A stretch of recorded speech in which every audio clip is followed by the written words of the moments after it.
ಸಮ್ಮುಖ ಸಾಧಕರೊಂದಿಗೆ ಮಾತುಕತೆ.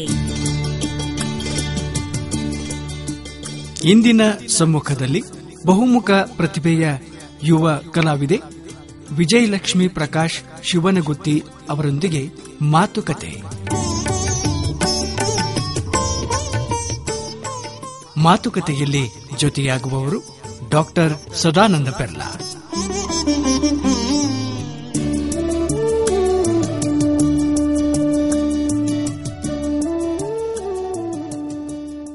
ಆತ್ಮೀಯ ಕೇಳುಗರಿಗೆಲ್ಲ ನಮಸ್ಕಾರ. ಸಮ್ಮುಖ ಕಾರ್ಯಕ್ರಮಕ್ಕೆ ತಮಗೆಲ್ಲ ಸ್ವಾಗತ. ಕೇಳುಗರೆ, ಇವತ್ತು ನಮ್ಮೊಡನಿದ್ದಾರೆ ವಿಜಯಲಕ್ಷ್ಮಿ ಪ್ರಕಾಶ್ ಶಿವನಗುತ್ತಿಯವರು. ಬಹುಮುಖ ಪ್ರತಿಭೆ ಇವರು. ಹಲವಾರು ಕ್ಷೇತ್ರಗಳಲ್ಲಿ ತನ್ನನ್ನು ತೊಡಗಿಸಿಕೊಂಡು ತನ್ನದೇ ಆದ ರೀತಿಯಲ್ಲಿ ಸಾಂಸ್ಕೃತಿಕ ಮತ್ತು ಸಾಮಾಜಿಕ ಸೇವಾ ಕಾರ್ಯಗಳಲ್ಲಿ ತೊಡಗಿಸಿಕೊಂಡು ನಿರಂತರ ಕಾಯಕದಲ್ಲಿ ತೊಡಗಿರತಕ್ಕಂಥವರು. ಭರತನಾಟ್ಯ, ಸಂಗೀತ, ಚಿತ್ರಕಲೆ, ಸಮಾಜ ಸೇವೆ, ಹೀಗೆ ಹಲವು ಕ್ಷೇತ್ರಗಳು. ಕಲ್ತದ್ದು ಎಂಜಿನಿಯರಿಂಗ್ ಆದರೂ ಅವರ ಆಸಕ್ತಿ ಈ ಸಾಂಸ್ಕೃತಿಕ ಲೋಕದಲ್ಲಿ. ಇದೀಗ ಬನ್ನಿ ನೇರವಾಗಿ ಅವರಲ್ಲೇ ಮಾತಾಡೋಣ. ವಿಜಯಲಕ್ಷ್ಮಿ ಪ್ರಕಾಶ್ ಶಿವನಗುತ್ತಿಯವರು ಈಗ ನಮ್ಮೊಡನಿದ್ದಾರೆ. ನಮಸ್ಕಾರ ವಿಜಯಲಕ್ಷ್ಮಿ ಅವರು. ನಮಸ್ತೆ ಸರ್. ಈಗ ತಾವು ಬಹುಮುಖ ಪ್ರತಿಭೆಯಾಗಿ ಮಿಂಚುತ್ತಾ ಇದ್ದೀರಿ. ಹಲವು ಕ್ಷೇತ್ರಗಳಲ್ಲಿ ನಿಮ್ಮನ್ನು ತೊಡಗಿಸಿಕೊಂಡಿದ್ದೀರಿ. ಯುವಕರಾಗಿದ್ದುಕೊಂಡು ಈಗ ಮೊನ್ನೆಷ್ಟೇ ಗೃಹಿಣಿ ಆದ್ರೂ ಕೂಡ ವಿದ್ಯಾರ್ಥಿ ದೆಸೆಯಿಂದ ಗೃಹಸ್ಥಾಶ್ರಮಕ್ಕೆ ಬಂದರೂ ಕೂಡ ಬಹಳಷ್ಟು ಈ ಪ್ರತಿಭೆಗಳನ್ನ ಇಟ್ಟುಕೊಂಡು ನೀವು ನಿಮ್ಮ ಕೆಲಸ ಕಾರ್ಯಗಳನ್ನ ಮಾಡ್ತಾ ಇದ್ದೀರಿ. ಈ ರೀತಿ ಆಸಕ್ತಿ ಯಾವಾಗ ಬಂತು? ಸಣ್ಣದಿಂದಲೇ ಇತ್ತ ಹೇಗೆ? ಸರ್, ಚಿಕ್ಕಂದಿನಿಂದಲೇ ನನ್ಗೆ ಏನಾದ್ರೂ ಹೊಸದು ಕಲಿಬೇಕಂದ್ರೆ ತುಂಬಾ ಆಸಕ್ತಿ. ಯಾರಾದ್ರೂ ಏನಾದ್ರೂ ಹೊಸದನ್ನ ಮಾಡೋದ್ ನೋಡಿದ್ರೆ ಅನ್ಸ್ತಿತ್ತು ಆವಾಗಿಂತಾನೆ, I should also do that, I should learn it at home. ಅದು ಒಂದು ಇತ್ತು ಸರ್ ಮನ್ಸಲ್ಲಿ ಯಾವಾಗ್ಲೂ. ಈಗಾದ್ರೂ ಸಹ ಏನಾದ್ರೂ ಹೊಸದನ್ನ ನೋಡಿದ್ರೆ ನಾನು ಇದನ್ನ ಮಾಡ್ಬೇಕು, ನಾನು ಹೇಗ್ ಕಲಿಬೇಕಂತಾನೆ ಯಾವಾಗ್ಲೂ. ಅದು ಕಲಿಯೋವರೆಗೂ ನನಗೆ ಸಮಾಧಾನ ಅನ್ನೋದಿರೋದಿಲ್ಲ. ಅದನ್ನ ಮಾಡ್ಬೇಕು, ಅದನ್ನ ಕಲಿಬೇಕು. ಇನ್ನ ಸಹ ಸೇಮ್ ಆಸಕ್ತಿ ಇದೆ ಸರ್. ಇನ್ನು ಮುಂದೆ ಕಲೀಲಿಕ್ಕೆ ತುಂಬಾ ಇದೆ. ಹೌದು, ಕಲಿಬೇಕು. ಯಾವಾಗಲೂ ಜೀವನದಲ್ಲಿ ವಿದ್ಯಾರ್ಥಿಗಳೇ ಆಗಿರ್ಬೇಕು ಅಲ್ವಾ ಸರ್. ನಿಮ್ಗೆ ಯಾರು ಪ್ರೇರಣೆ ಕೊಟ್ರು ವಿಜಯಲಕ್ಷ್ಮಿ? ನನ್ನ ತಾಯಿ ನನ್ಗೆ ಒಂದ್ ದೊಡ್ಡ ಪ್ರೇರಣೆ. ನನ್ನ ತಾಯಿ ಸಪೋರ್ಟ್ ಇಂದ ನಾನು ಇಲ್ಲಿವರೆಗೂ ಇದ್ದೇನೆ. ಈಗ ನೀವು ಗುಲ್ಬರ್ಗಕ್ಕೆ ಸೊಸೆಯಾಗಿ ಬಂದವರು. ನಿಮ್ಮ ಊರು ಯಾವುದು? ನಾನು ಹುಟ್ಟಿದ್ದು ಬೆಳೆದಿದ್ದೆಲ್ಲ ಗದಗ್ ಸರ್. ಸೊ ಆಮೇಲೆ ನಾನು ಎಂಜಿನಿಯರಿಂಗ್ ಅಂತ ಹೇಳಿ ಮಂಗಳೂರಿಗೆ ಹೋಗಿದ್ದು. ವಿದ್ಯಾಭ್ಯಾಸ ಮಾಡಿದ್ದು? ಹೌದು ಸರ್. ಎಲ್ಲಿ? Alva's institution of engineering and technology. ಯಾವ ಕೋರ್ಸ್ ಮಾಡಿದ್ರಿ? ನಾನು ಮೆಕ್ಯಾನಿಕಲ್ ಇಂಜಿನಿಯರ್ ಸರ್ ಮಾಡಿರೋದು. ನಾನು ಕೇಳಿದ್ದೇನೆ ನೀವು ಉದ್ಯೋಗದ ನಿಮಿತ್ತ ಫಾರಿನ್ಗೂ ಕೂಡ ಹೋಗಿದ್ರೆ? ಹಾ ಸರ್. IAS ನಮ್ಮ college actually Kumamoto university, Tokyo university, ಈ ತರ ಹಲವಾರು ಯೂನಿವರ್ಸಿಟಿಗಳೊಟ್ಟಿಗೆ ಟೈ ಅಪ್ ಇತ್ತು. ಸೊ ಹೀಗಾಗಿ ಸರ್, ನಮ್ಮ ಮ್ಯಾನೇಜಿಂಗ್ ಡೈರೆಕ್ಟರ್ ಆಯ್ತು, ಆಮೇಲೆ ನಮ್ಮ ಚೇರ್ಮನ್ ಸರ್ ಆಯ್ತು, ಟ್ರಸ್ಟಿ ಸರ್ ಆಯ್ತು, ತುಂಬಾ ಅಂದ್ರೆ ಅವ್ರಿಗೆ ಆಸಕ್ತಿ. ಮಕ್ಳು ಹೊಸದು ಕಲಿಬೇಕು, ನಾವು ಸುಮ್ನೆ ಸಪೋರ್ಟ್ ಮಾಡ್ತಾ ಇರ್ತೇವೆ ಅಂತ. ಆಳ್ವಾ ಸರ್ ತುಂಬಾ ಆಸಕ್ತಿ ಇದ್ರಲ್ಲೆಲ್ಲ. ಸೊ ಸರ್ ಆಪ್ಷನ್ ಕೊಟ್ರು ಎಂಜಿನಿಯರಿಂಗ್ ವಿದ್ಯಾರ್ಥಿಗಳಿಗೆ, ನೀವು IAS ಪಾಸ್ ಆದ್ರೆ ನೀವು ಜಪಾನ್ಗೆ ಹೋಗ್ತೀರಾ, ನಾನ್ ನಿಮ್ಗೆ ಬೆನ್ನಲ್ಲಿ ಇರ್ತೇನೆ ಅಂತ. ಸೊ ನಾವೆಲ್ಲ ಡಿಸೈಡ್ ಮಾಡಿದ್ವಿ, ಆಯ್ತು ಹೇಗಾದ್ರೂ ಮಾಡಿ ಸರ್ ಒಂದು ಆಪ್ಷನ್ ಕೊಟ್ಟಿದ್ದಾರೆ, ನಾವು ನಮ್ದು ಪ್ರತಿಭೆ ತೋರಿಸ್ಬೇಕು ಅಂತ. ನಾನು ಬಯೋಡೀಸೆಲ್ ಮೇಲೆ ಮಾಡಿದೆ ಸರ್. ಮೆಕ್ಯಾನಿಕಲ್ ಕೋರ್ಸ್ ಅನ್ನೇ ತಗೊಳ್ಳುದಿಲ್ಲ ಹೆಣ್ಮಕ್ಳು ಹೆಚ್ಚಾಗಿ. ಹಾ ಸರ್. ಆದ್ರೆ ನೀವು ಅದನ್ನೇ ಆಯ್ಕೆ ಮಾಡಿಕೊಂಡಿದ್ದೀರಿ? ಹಾ ಸರ್, ಬಿಕಾಸ್ ಅಪ್ಪ is industrialist, my grand father is industrialist. So ನನಗೆ ಅನ್ಸ್ತು, ನಾನು ಹೇಗಾದ್ರೂ ಮಾಡಿ ನಂದು ಬಿಸ್ನೆಸ್ ಜಾಯಿನ್ ಆಗ್ಬೇಕು, ಅದನ್ನ ಎಕ್ಸ್ಟೆಂಡ್ ಮಾಡ್ಬೇಕು ಅಂತ ತುಂಬಾ ಆಸಕ್ತಿ. ಚಿಕ್ಕವಳಿಗೆ. ಎಷ್ಟು ಸಮಯ ಇದ್ರಿ ಜಪಾನ್ ನಲ್ಲಿ? ಸರ್ ಜಪಾನ್ ಅಲ್ಲಿ ನಮ್ದು ಸಿಂಪೋಸಿಯಂ ಇತ್ತಲ್ಲ ಸರ್, 13, 14 to 18 ಇತ್ತು ಸರ್. ಸೊ 18 ಇತ್ತಲ್ಲ ಸರ್. ಸೊ ಅಲ್ಲಿವರೆಗೆ ನಾವು ಅಲ್ಲೇ ಇದ್ವಿ. ನಮ್ಗೆ ಮತ್ತೆ ಕೂಡ ಆಫರ್ ಬಂತು, ನೀವು ಮತ್ತೆ ಅಲ್ಲಿ MS ಮಾಡ್ಬೋದು ಅಂತ. ಇದೆಲ್ಲ ಕ್ರೆಡಿಟ್ ಹೋಗೋದು ನಮ್ಮ ಆಳ್ವಾ ಸಂಸ್ಥೆಗೆ. ಅಂದ್ರೆ ಆ ರೀತಿ ಅಲ್ಲಿ ಒಂದು ಮಾರ್ಗದರ್ಶನ ಕೊಟ್ಟಿದ್ರು ಸರ್. ಬೇರೆ ಯಾವ ಕಾಲೇಜಲ್ಲಿ ಸರ್ ಎಷ್ಟು ಮಾಡಿದ್ರು ಕೂಡ ಪ್ರಯತ್ನ IAS ಮಾಡಿದ್ರೆ ನೀವು? ಹಾ sir, international engineering symposium the services and all. ಹಾ ಸರ್, ಇದು ಬರೀ ಇಂಜಿನಿಯರಿಂಗ್ ಸ್ಟೂಡೆಂಟ್ಸ್ ಗೆ ಮಾತ್ರ ಇರೋದು, ಸೀಮಿತವಾಗಿರೋದು. ನಾವು ಏನೆಲ್ಲ ಮಾಡ್ಬೋದು, ಒಂದು ಇಂಟರ್ನ್ಯಾಷನಲ್ ಹೋಗಿ ಸಿಂಪೋಸಿಯಂ ಅಟೆಂಡ್ ಮಾಡೋದಂದ್ರೆ ಅದೊಂದು ಈಸಿ ಟಾಸ್ಕ್ ಅಲ್ಲ ಸರ್. ಏನ್ ಸಬ್ಜೆಕ್ಟ್ ಆಯ್ಕೆ ಮಾಡಿದ್ರಿ? ನಾನ್ ಮಾಡಿದ್ದು ಬಯೋಡೀಸೆಲ್ ಸರ್. ನಾನು ಮೆಕ್ಯಾನಿಕಲ್ ಸ್ಟೂಡೆಂಟ್ ಆಗಿದ್ರಿಂದ ನನಗೆ ಒಂದು ಸ್ವಲ್ಪ ಟಾಪಿಕ್ಸ್ ಇರುತ್ತೆ ಸರ್. ಬಯೋಡೀಸೆಲ್ ಅಂದ್ರೆ ನಮ್ಗೆ ಅದರಲ್ಲಿ ಹೊಂಗೆ ಆಯಿಲ್, ಹೊಂಗೆ ಅಂದ್ರೆ ಹೊಂಗೆ ಮರದಿಂದ ನಾವು ಹೇಗೆ ಡೀಸೆಲ್ ಅನ್ನ ಎಕ್ಸ್ಟ್ರಾಕ್ಟ್ ಮಾಡಬಹುದು, ಅದನ್ನ ಹೇಗೆ ನಾವು ತಕೋಬಹುದು ಅಂತ ತೋರಿಸುತ್ತೆ ಸರ್. ನಾನು ಅಬ್ಸ್ಟ್ರಾಕ್ಟ್ ಅಲ್ಲಿ ಬರ್ದಿದ್ದೇನೆ, ನಿಮ್ಗೆ ತೋರಿಸಿದ್ದೇನೆ. ಸೊ ಇದ್ರಲ್ಲಿ ತೋರಿಸಿದೆ ಸರ್ ನಾವು ಹೇಗೆ ಹೊಂಗೆ ಆಯಿಲ್ ಅಂದ್ರೆ 90% ಆಫ್ ಡೀಸೆಲ್ ಕಂಟೆಂಟ್ ಇರುತ್ತೆ ಹೊಂಗೆಯಲ್ಲಿ.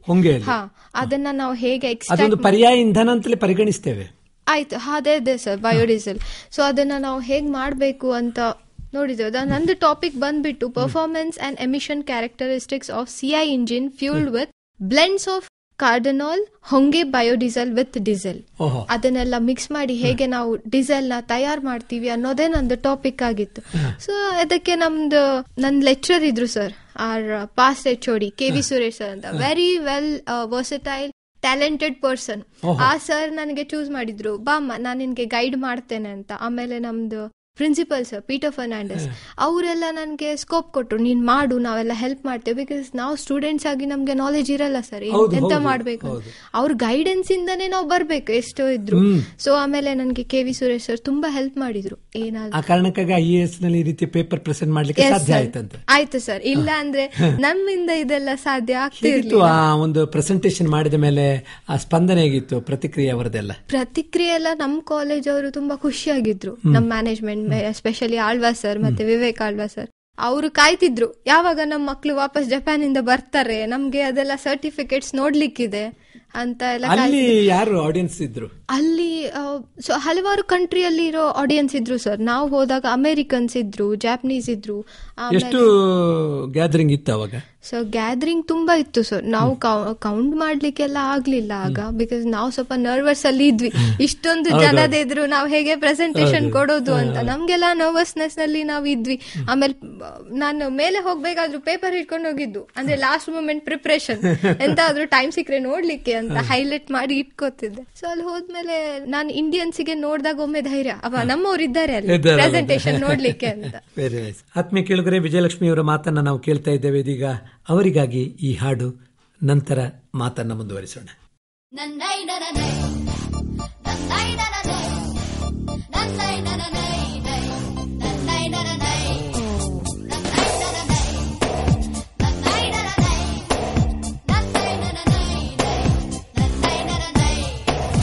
ಆಕಾಶ ಇಷ್ಟೇ ಯಾಕಿದೆಯೋ,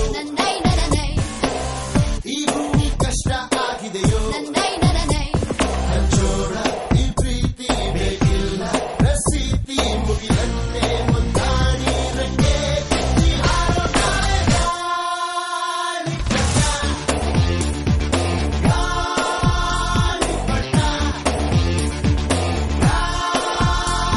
ಪಟ್ಟ, ಆಕಾಶ ಇಷ್ಟ ಯಾಕಿದೆಯೋ, ಈ ಭೂಮಿ ಕಷ್ಟ ಆಗಿದೆಯೋ.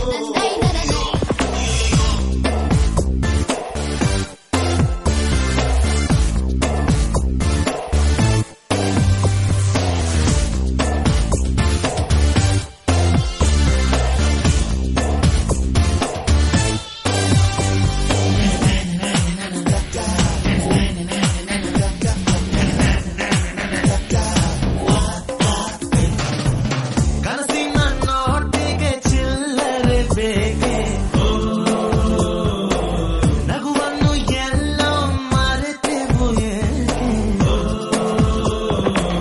ಕಿಸೆಯಲ್ಲಿ ಕತ್ತ ಚಂದನ ಚೂರು ನಮ್ಮನ್ನು ಪತ್ತೆ ಮಾಡುವರಾರು, ಓಡಾಗಿದೆ ಈ ಭೂಪಟ, ಹಾರಾಟವೇ ನಮ್ಮ ಹಠ.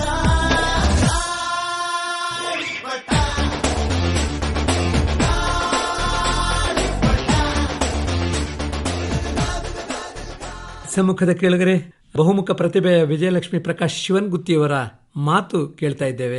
ಈಗ ನೀವು ಅಲ್ಲಿ ಪೇಪರ್ ಪ್ರೆಸೆಂಟ್ ಮಾಡಿದ್ರಿ, ಭಾರತಕ್ಕೆ ಬಂದ್ರಿ, ಆಮೇಲೆ ನೀವು ಉದ್ಯೋಗಕ್ಕೆ ಏನಾದ್ರೂ ಸೇರಿದ್ರೆ? ಇಲ್ಲ ಸರ್, ನಮ್ದು ಕ್ಯಾಂಪಸ್ ಎಲ್ಲ ಇತ್ತು, ಕಾಲೇಜಲ್ಲಿ ತುಂಬಾ ಆಫರ್ಸ್ ಎಲ್ಲ ಬಂದಿತ್ತು.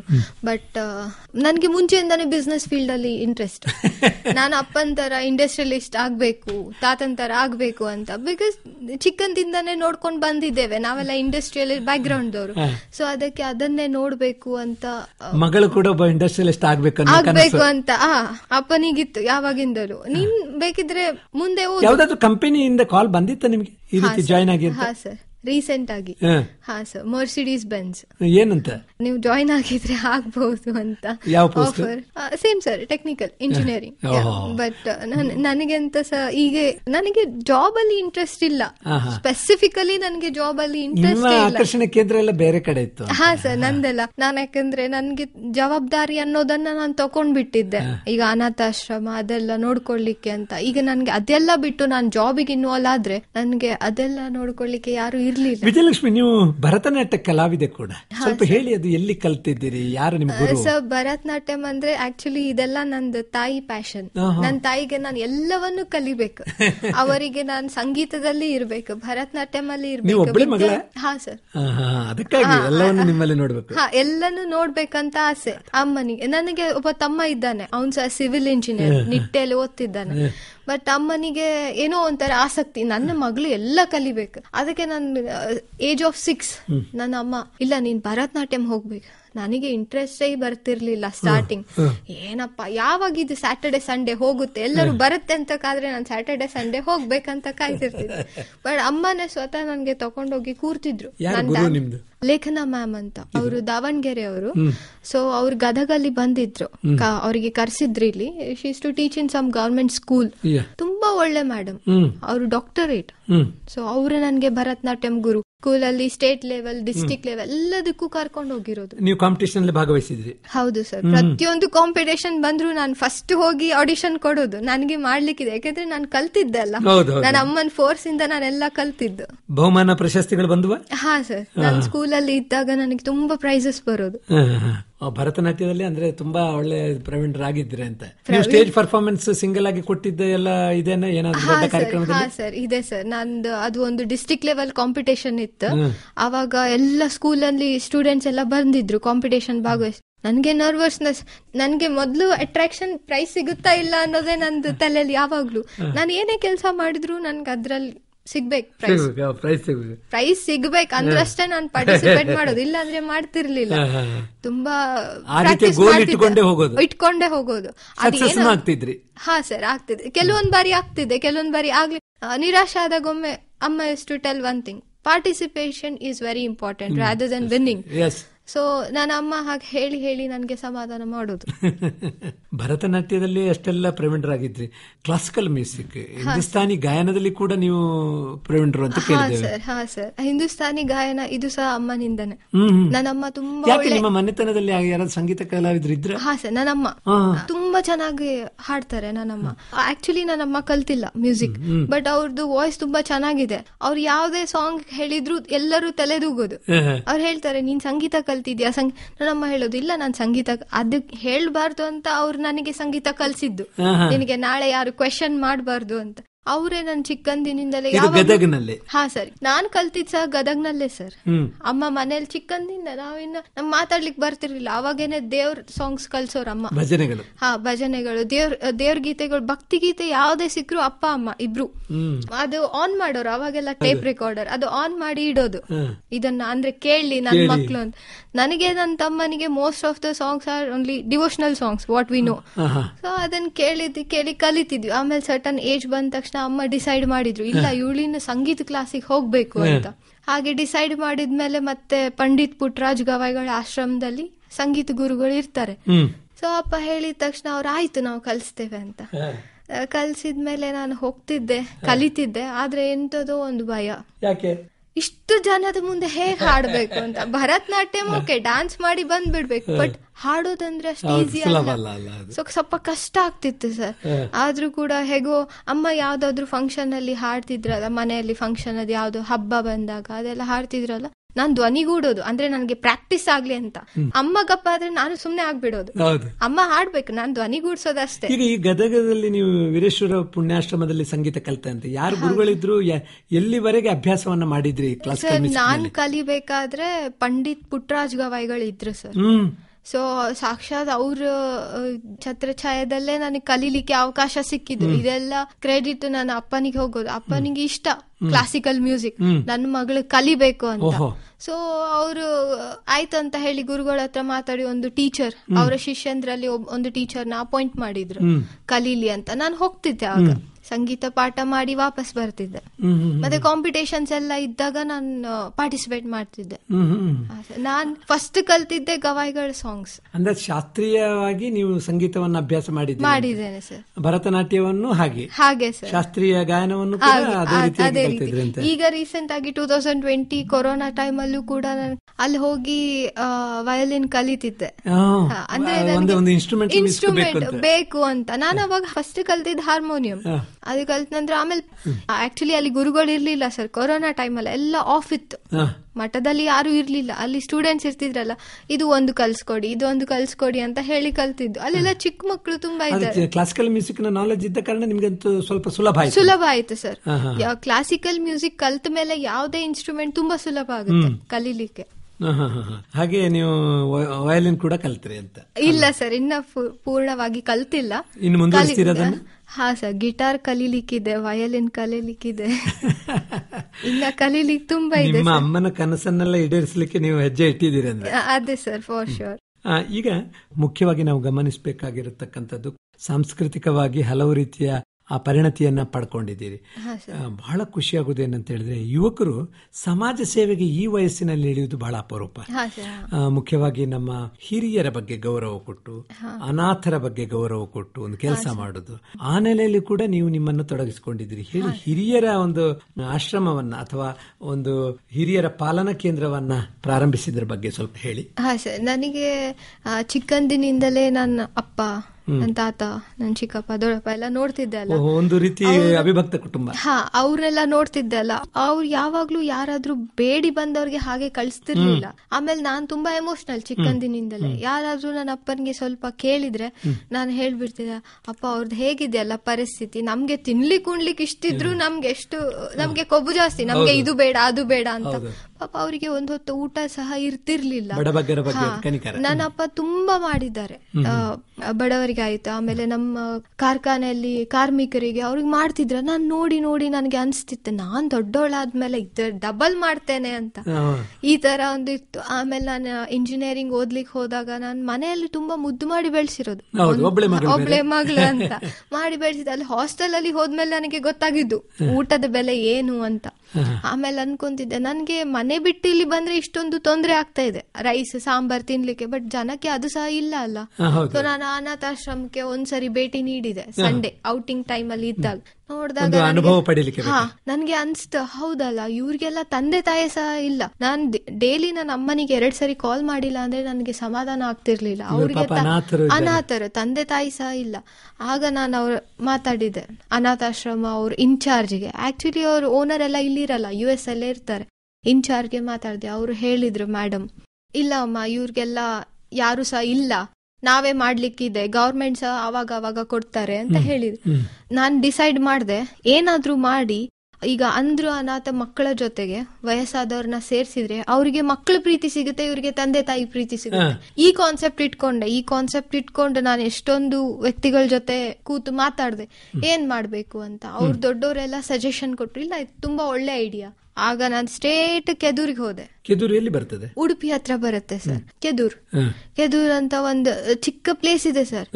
ಅಲ್ಲಿ ಸ್ಫೂರ್ತಿಧಾಮ ಅಂತ ಒಂದು ಆಶ್ರಮ ತುಂಬಾ ದೊಡ್ಡದಾಗಿದೆ. ಆ ಆಶ್ರಮಕ್ಕೆ ಹೋದೆ. ಅಲ್ಲಿ ಹೇಳ್ದೆ ನಾನು, ನೋಡಿ ಸರ್, ನನಗೆ ಈ ಐಡಿಯಾ ಇದೆ, ಇದನ್ನ ಇಂಪ್ಲಿಮೆಂಟ್ ಮಾಡುವ, ಮುಂದೆ ಏನಾಗುತ್ತೆ ನೋಡೋಣ ಸರ್. ಬಿಕಾಸ್ ಇದ್ರಲ್ಲಿ ಅಂತ ಯಾರಿಗೂ ಹಾನಿ ಇಲ್ಲ.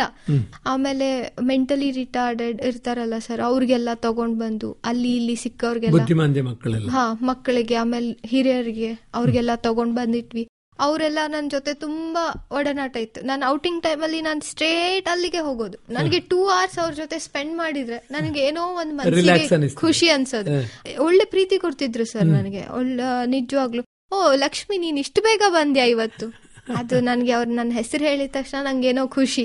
ಹೌದಲ್ಲ, ಇವ್ರು ನನ್ನನ್ನ ಹಿಡಿತಾರಲ್ಲ, ಅಷ್ಟು ಸಾಕು ಅಂತ. ವಿಜಯಲಕ್ಷ್ಮಿ ಅವರು ಸಣ್ಣ ವಯಸ್ಸಾದ್ರೂ ಬಹಳಷ್ಟು ಒಳ್ಳೆಯ ಮಾತುಗಳನ್ನ ಮತ್ತೆ ಅನುಭವವನ್ನು ಹಂಚಿಕೊಳ್ತಾ ಇದ್ದಾರೆ. ಇದೀಗ ಅವರಿಗಾಗಿ ಕೆಳಗರೆ ಬಹುಮುಖ ಪ್ರತಿಭೆಯ ವಿಜಯಲಕ್ಷ್ಮಿ ಪ್ರಕಾಶ್ ಶಿವನ್ಗುತ್ತಿಯವರ ಮಾತು ಕೇಳ್ತಾ ಇದ್ದೇವೆ. ತುಂಬಾ ಒಳ್ಳೆಯ ಮಾತುಗಳನ್ನು ಅವರು ಹಂಚಿಕೊಳ್ತಾ ಇದ್ದಾರೆ. ಈ ಓಲ್ಡ್ ಏಜ್ ಹೋಮ್ಸ್ ಮತ್ತು ಆರ್ಫನೇಜ್ ಗಾಗಿ ಏನ್ ಕೆಲಸ ಮಾಡ್ತಾ ಇದ್ದೀರಿ ಅಲ್ಲಿ? ಸರ್, ಅಲ್ಲಿ ಹೋಗಿ ನನ್ನ ಕೈಲಾದಷ್ಟು ನಾನು ಸಹಾಯ ಮಾಡೋದು. ಆಮೇಲೆ ಅಲ್ಲಿ ಗವರ್ಮೆಂಟ್ ಸ್ಕೀಮ್ಸ್ ಎಲ್ಲ ಚೆನ್ನಾಗಿತ್ತು ಸರ್. ಗವರ್ಮೆಂಟ್ ಸ್ಕೀಮ್ ಇರ್ತಿತ್ತು, ಆದ್ರೆ ಇಂಪ್ಲಿಮೆಂಟ್ ಮಾಡ್ಲಿಕ್ಕೆ ಯಾರು ಇರ್ತಿರ್ಲಿಲ್ಲ. ಅಲ್ಲಿ ಒಂದು ಎಜುಕೇಟೆಡ್ ಪರ್ಸನ್ ಇದು ನೆಸೆಸರಿ ಇತ್ತು, ಯಾವ ಸ್ಕೀಮ್ಗೆ ಹೇಗೆ ಇಂಪ್ಲೈ ಮಾಡ್ಬೇಕು ಅಂತ. ನನ್ನ ಕೈಲಾದಷ್ಟೇ ನಾನ್ ಸಹ ನನ್ನ ಅಪ್ಪನಿಗೆ ಹೇಳಿ ಸಹಾಯ ಮಾಡಿಸ್ತಿದ್ದೆ. ಆಮೇಲೆ ನಮ್ಮ ಮನೇಲಿ ಇದಕ್ಕೆ ಯಾವ್ದು ಅಭ್ಯಂತರ ಇರ್ತಿರ್ಲಿಲ್ಲ. ನನಗೆ ಕುಕಿಂಗ್ ಅಲ್ಲಿ ತುಂಬಾ ಇಷ್ಟ, ಅಡಿಗೆ. ನಾನು ಹೋಗಿ ನಾನೊಂದು 50-60 ಜನಕ್ಕೆ ಆಗುವಷ್ಟು ಅಡಿಗೆ ಮಾಡಿಟ್ಟು ಬರೋದು. ನನಗಿಷ್ಟ ಅಡಿಗೆ ಮಾಡ್ಲಿಕ್ಕೆ. ಆಮೇಲೆ ಅವ್ರು ಸಹ ನನಗೆ ಸಹಾಯ ಮಾಡೋದು ಮಾಡ್ತಿದ್ರು. ಅದನ್ನ ಎಕ್ಸ್ಟೆನ್ಷನ್ ತಕೊಂಡ್ ಬಂದು ಮತ್ತೆ ನಾನು ಉತ್ತರ ಕರ್ನಾಟಕದವಳು, ನಾನು ಹೋಗಿ ದಕ್ಷಿಣ ಭಾಗದಲ್ಲಿ ಮಾಡ್ತಿದ್ದೆ, ಮಾಡ್ತಿದ್ದೆ. ಅದಕ್ಕೆ ನಾನು ಮತ್ತೆ ಬೆಳಗಾಮಿಗೆ ಬಂದೆ. ಇಲ್ಲ, ನಾನು ಬೆಳಗಾಮಲ್ಲಿ ಸಹ ಏನಾದ್ರೂ ಮಾಡ್ಬೇಕು ಅಂತ ಮತ್ತೆ ಮೃಣಾಲಿನಿ ಫೌಂಡೇಶನ್ ಜೊತೆ ಕೂಡಿ ನಾನು ಅಲ್ಲಿ ಸಹ ಮತ್ತೆ ಸ್ಟಾರ್ಟ್ ಮಾಡಿದ್ವಿ. ಏನೇನ್ ಮಾಡಿದ್ರಿ? Same sir, I started to sponsor. ನನ್ನ ಅಮ್ಮನ ಹೆಸರಲ್ಲೇ ಶಕುಂತಲಾ ದೇವಿ ಟ್ರಸ್ಟ್ ಹೆಸರಿಂದಾನೇ ಸ್ಪಾನ್ಸರ್ ಮಾಡ್ಲಿಕ್ಕೆ ಸ್ಟಾರ್ಟ್ ಮಾಡಿದೆ. ಅದು ಸ್ಪೆಷಲಿ ಫಾರ್ ವಿಮೆನ್, ಮಹಿಳೆಯರಿಗೆ. ಏನೇನು ಮಾಡ್ಲಿಕ್ಕೆ ಸಾಧ್ಯ ಆಯ್ತು ಮಹಿಳೆಯರಿಗೆ ನಿಮ್ಗೆ? ಸರ್, ಈಗ ಎಷ್ಟೊಂದು ಜನ ಹೆಣ್ಮಕ್ಳಿಗೆ ಗಂಡ ಬಿಟ್ಟಿರ್ತಾರೆ, ಆಮೇಲೆ ಎಷ್ಟೊಂದು ಜನಕ್ಕೆ ಮಕ್ಳು ನೋಡ್ಕೊಳಲ್ಲ. ಅವ್ರಿಗೆಲ್ಲ ತಕೊಂಡ್ ಬಂದು ಯಾವ್ದಾದ್ರು ಒಂದು ಕೆಲ್ಸಕ್ಕೆ ಹಾಕೋದು, ಅಥವಾ ಅವ್ರಿಗೆ ಮಾಡ್ಲಿಕ್ಕೆ ಆಗಲ್ಲ ಅಂದ್ರೆ ನಾವು ಅನಾಥಾಶ್ರಮಕ್ಕೆ ಸೇರ್ಸೋದು, ಅವರಿಗೆ ತಿಂಗಳಿಗೆ ಇಷ್ಟ ಅಂತ ಹೇಳಿ ನಾವು ವ್ಯವಸ್ಥೆ ಮಾಡ್ತಿದ್ವಿ ಸರ್. ಇದೆಲ್ಲ ನಮ್ದು ಒಂದು ಯೂತ್ ಟೀಮ್. ನಾವೆಲ್ಲ ಮಕ್ಳು 20-25 ಏಜ್ ಒಳಗಡೆ ಇದ್ದವರು. ನಾವು ಈ ತರ ಎಲ್ಲ ಒಂದು ಟೀಮ್ ಮಾಡ್ಕೊಂಡು ಮಾಡ್ತಿದ್ವಿ, ಒಂದು ತಂಡ ಕಟ್ಟಿಕೊಂಡು ಮಾಡ್ತಿದ್ವಿ ಸರ್. ನಾವು ವಾಟ್ಸ್ಆಪ್ ಅಲ್ಲಿ ಒಂದು ಗ್ರೂಪ್ ಮಾಡ್ಕೊಂಡು ಯಾವ್ದಾವ್ದು ಲಿಂಕ್ ಎಲ್ಲ ತಗೊಂಡು ಇದೇ ಮಾಡ್ತಿದ್ವಿ ಸರ್ ಯಾವಾಗ್ಲೂ. ಅಂದ್ರೆ ಒಂದು ರೀತಿ ಸಮಾಜ ಸೇವೆಗೆ ಒಂದು ತಂಡವನ್ನ, ಯುವಕರ ತಂಡವನ್ನ ಕಟ್ಟಿಕೊಂಡದ್ದು. ಅದಕ್ಕೆ ನಾಯಕತ್ವ ನೀವೇ ನೀಡಿದ್ರಿ? ನನ್ನೊಟ್ಟಿಗೆ ತುಂಬಾ ಜನ ಇದ್ರು ಸರ್. ಈ ರೀತಿಯಾಗಿ ಈಗ ವೃದ್ಧರಿಗೆ ಆಯ್ತು, ಬುದ್ಧಿವಂತ ಮಕ್ಕಳಿಗೆ ಆಗಿರ್ಬೋದು, ಮಹಿಳೆಯರಿಗೆ ಆಗಿರ್ಬೋದು, ಅನಾಥವಾಗಿರುವಂತಹ ಮಹಿಳೆಯರಿಗೆ ಕೂಡ ಸಹಾಯವನ್ನ ನೀವು ಮಾಡಿದ್ರಿ. ಆನಂತರ ಈ ಬೆಳಗಾವಿನಿಂದ ಮತ್ತೆ ಗುಲ್ಬರ್ಗದಲ್ಲಿ ನೀವು ಇಂಥದ್ದೇನಾದ್ರೂ ಮಾಡ್ಲಿಕ್ಕೆ ಸಾಧ್ಯ ಆಯ್ತಾ? ಸರ್, ನಾನು ಬಂದಿವಾಗ ಕಲಬುರ್ಗಿ ಒಂದು 3 ತಿಂಗಳು ಅಷ್ಟೇ ಆಗಿದ್ದು. ನನಗೆ ಇನ್ನ ಕಲೀಲಿಕ್ಕಿದೆ ಕಲಬುರ್ಗಿ ಏನು ಅಂತ, ಇತಿಹಾಸ ಕಲೀಲಿಕ್ಕಿದೆ. ಎಲ್ಲ ಕಲ್ತ ಆದ್ಮೇಲೆ ನನ್ಗೆ ಇದೆ ಯೋಚನೆ, ಇಲ್ಲಿ ಸಹ ಮಾಡ್ಬೇಕು ಅಂತ. ಪ್ರೋತ್ಸಾಹ ಸಿಕ್ಕರೆ ಖಂಡಿತ ಮಾಡ್ತೀನಿ. ಯಾಕಂದ್ರೆ ಈ ಭಾಗದಲ್ಲಿ ಕೂಡ ತುಂಬಾ ಅವಕಾಶ ಇದೆ ಈ ರೀತಿಯ ಸೇವಾ ಕಾರ್ಯಗಳಿಗೆ. ಹಾ ಸರ್, ಮಾಡುವ ಸರ್.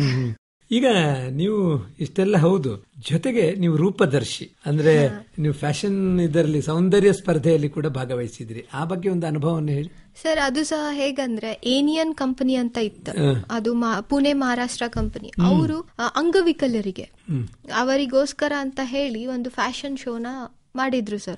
ಯಾರೇ ವಿನ್ ಆದ್ರೂ ಕೂಡ ಅದು ಅಮೌಂಟ್ ಅದೇನ್ ಗವರ್ಮೆಂಟ್ ಇಂದ ಬರುತ್ತಲ್ಲ ಅದನ್ನೆಲ್ಲ ಅವ್ರಿಗೆ ಆಶ್ರಮಕ್ಕೆ ಕೊಡುದು ಅಂತ. ಸೊ ನಾನು ಆಲ್ರೆಡಿ ಇದ್ರಲ್ಲಿ ಇದ್ದೆ. ನನಗೆ ಬೆಳಗಾಮಲ್ಲಿ ಇದ್ದಾಗ ಒಂದು ಆಫರ್ ಬಂತು, ಈ ತರ ಇದೆ ಅಂತ.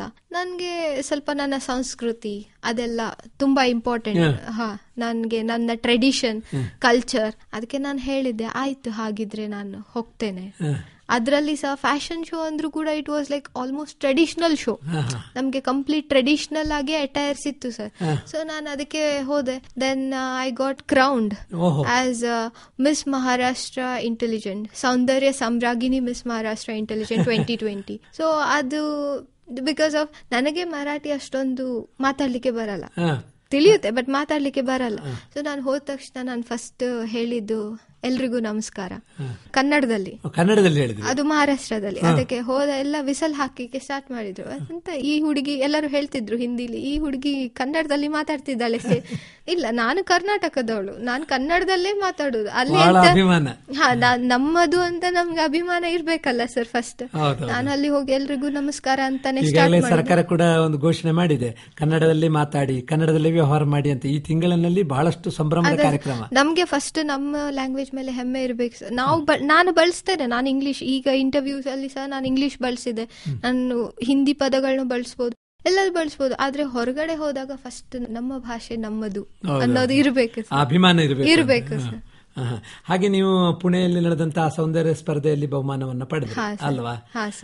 ಈಗ ನಿಮಗೆ ಉದ್ವಿಕಾ ಪ್ರಶಸ್ತಿ ಕೂಡ ಲಭಿಸಿದೆ ಅಲ್ಲ? ಹಾ ಸರ್, ಅದು ಯಾಕಂದ್ರೆ ನಾನು ಮಿಸ್ ಮಹಾರಾಷ್ಟ್ರದಲ್ಲಿ ಸಹ ವಿನ್ ಆದೆ. ಆಮೇಲೆ ಎಷ್ಟೊಂದು ಇದೆ ಪ್ರಶಸ್ತಿ ಸರ್. ಯಾವ ಕಾರಣಕ್ಕಾಗಿ ಕೊಡ್ತಾರೆ ಅದು? ಅದು ಯೂತ್ ಐಕಾನ್ ಅಂತ ಕೊಡ್ತಾರೆ ಸರ್. ಅಂದ್ರೆ ಒಂದು ಯೂತ್ ಎಲ್ಲದರಲ್ಲೂ ಭಾಗಿಯಾಗಿರ್ತಾರೆ. ಈ ಆಶ್ರಮ ಆಯ್ತು, ಬ್ಯೂಟಿ ಆಯ್ತು, ಎಲ್ಲದರಲ್ಲೂ ಅದು ಅವರು ಸ್ಟಡೀಸ್ ಅನ್ನ ಸಹ ಕನ್ಸಿಡರ್ ಮಾಡ್ತಾರೆ. ನೀವು ಸ್ಟಡೀಸ್ ಅನ್ನ ಬಿಟ್ಟು ಇದನ್ನ ಮಾಡ್ತಿದ್ದೀರಾ ಅಂತ ಎಲ್ಲ ಮಾಡಿ ಯೂತ್ ವಿಕಾಸ್ ಅವರು ಒಂದು ಅವಾರ್ಡ್ ಇಟ್ಟಿದ್ರು, ಬಹುಮುಖ ಪ್ರತಿಭೆ ಯೂತ್ ಐಕಾನ್ ಅಂತ. ಹಾ ಸರ್, ಆವಾಗ ಸರ್ ಬಹಳ ಖುಷಿ ಏನಂತ ವಿಜಯಲಕ್ಷ್ಮಿ, ನೀವು ಎಲ್ಲ ಕ್ಷೇತ್ರದಲ್ಲಿದ್ದು ಕೂಡ ಭಾರತೀಯ ಸಂಸ್ಕೃತಿ, ನಮ್ಮ ಭಾಷೆ ಇದನ್ನು ಬಿಟ್ಟು ನಾವು ವ್ಯವಹಾರ ಇಲ್ಲ ಯಾವುದು ಅಲ್ವಾ? ಇಲ್ಲ ಸರ್, ಇಲ್ಲ. ಯಾಕೆ ಆ ರೀತಿ ಅಭಿಮಾನ ಅಂದ್ರೆ ಅದು ಹಾಗೆ ಸರ್, ಬೈ ಬ್ಲಡ್. ನಮ್ಗೆ ತಂದೆ ತಾಯಿ ಕೊಟ್ಟ ಸಂಸ್ಕಾರ. ನಾವು ಮಾತಾಡ್ತೇವೆ ಸರ್, ನಾನ್ ಸಹ ಇಂಗ್ಲಿಷ್ ಅಲ್ಲಿ ಪದಗಳನ್ನ ಉಪಯೋಗಿಸ. ಭಾಷೆ ಬರ್ತದೆ ಈಗ ಸರ್? I speak English, Hindi, Kannada, then Tulu. ನನಗೆ ಸ್ವಲ್ಪ ಕರಾವಳಿ ಇದ್ದ ಕಾರಣ ತುಳು, ಮರಾಠಿ ತಿಳಿಯುತ್ತೆ ಸರ್. ಹೀಗೆ ಸೌಖ್ಯ ಅಂತ ಕೇಳಬಹುದಂದ್ರೆ ಸೌಖ್ಯವಲ್ಲ ಸರ್. ನಿಜಕ್ಕೂ ಬಹುಭಾಷೆಯಿಂದ ಇಡೀ ಕರಾವಳಿಯ ಒಂದು ಸಂಸ್ಕೃತಿಯನ್ನು ಮೈಗೂಡಿಸಿಕೊಂಡಿದ್ದೀರಿ. ಕರ್ನಾಟಕದ ಸಂಸ್ಕೃತಿಯಲ್ಲಿ ಅದನ್ನು ಬೆರೆತುಕೊಂಡು ಜೀವನ ಮಾಡೋದು ಅಲ್ವಾ? ವಿಜಯಲಕ್ಷ್ಮಿ ಅವರು, ನೀವು ಕರಾವಳಿಯಲ್ಲಿ ಓದಿದವರು, ಆ ಕಾರಣಕ್ಕಾಗಿ ನಿಮ್ಗೆ ತುಳುನು ಬಹಳ ಪ್ರೀತಿಯ ಒಂದು ಭಾಷೆ. ತುಳುವಿನ ಹಾಡು ಏನಾದ್ರು ಬರ್ತದೆ? ಹಾ ಸರ್, ಖಂಡಿತ. ದೈವ ಉಂತಿನ ಮನುಮುಲು ಸಂಸ್ಕೃತಿದ ಅಬ್ಬರ, ಮೈನಿರಂಕ ಒಂದಿನ ಕಣ್ಣು ಅವೇ ಕಾರ್ಣಿಕದ ಗಗರ. ದೆನ್ನಾನ ದೆನ್ನಾನ ದೆನ್ನಾನ ದೆನ್ನನ್ನಾಯೇ ದೆನ್ನಾನ ದೆನ್ನಾನ ದೆನ್ನನ್ನಾಯೇ. ಈ ರೀತಿಯಾಗಿ ತುಳುವಿನ ಒಂದು ಹಾಡು ಅಲ್ಲವಾ? ತುಳು ಸಂಸ್ಕೃತಿ, ದೈವ ದೇವರುಗಳ ಬಗ್ಗೆ ಇರುವಂತಹ ಹಾಡು ಇದು. ದೈವದ ಬಗ್ಗೆ, ಕಾರ್ಣಿಕ ದೈವದ ಬಗ್ಗೆ ಬಹಳ ಸುಂದರವಾಗಿ ಹಾಡಿದ್ದೀರಿ. ಧನ್ಯವಾದ ಸರ್. ಕೇಳುಗರೆ, ಮಾತು ಬಹಳಷ್ಟು ನಮಗೆ ಅಪ್ಯಾಯಮಾನವಾಗ್ತಾ ಇದೆ. ವಿಜಯಲಕ್ಷ್ಮಿಯವರ ಮಾತು ಇದೀಗ ಆ ಹಾಡಿನ ನಂತರ ಮತ್ತೆ ಮಾತು ಮುಂದುವರಿಸೋಣ.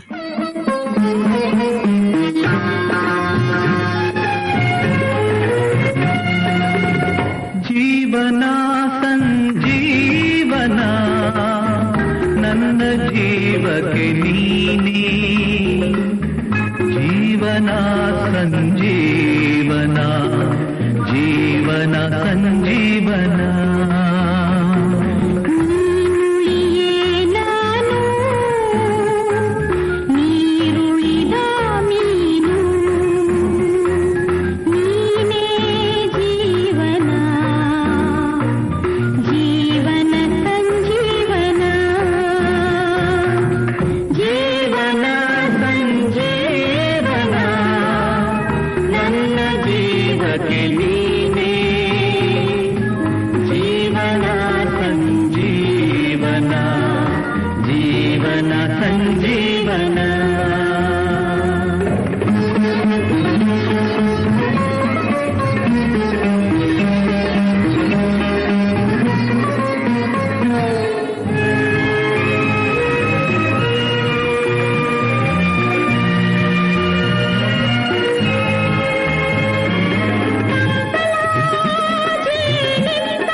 ಬಹುಮುಖ ಪ್ರತಿಭೆಯ ವಿಜಯಲಕ್ಷ್ಮಿ ಪ್ರಕಾಶ್ ಶಿವನ್ಗುತ್ತಿಯವರ ಮಾತು ಕೇಳ್ತಾ ಇದ್ದೇವೆ.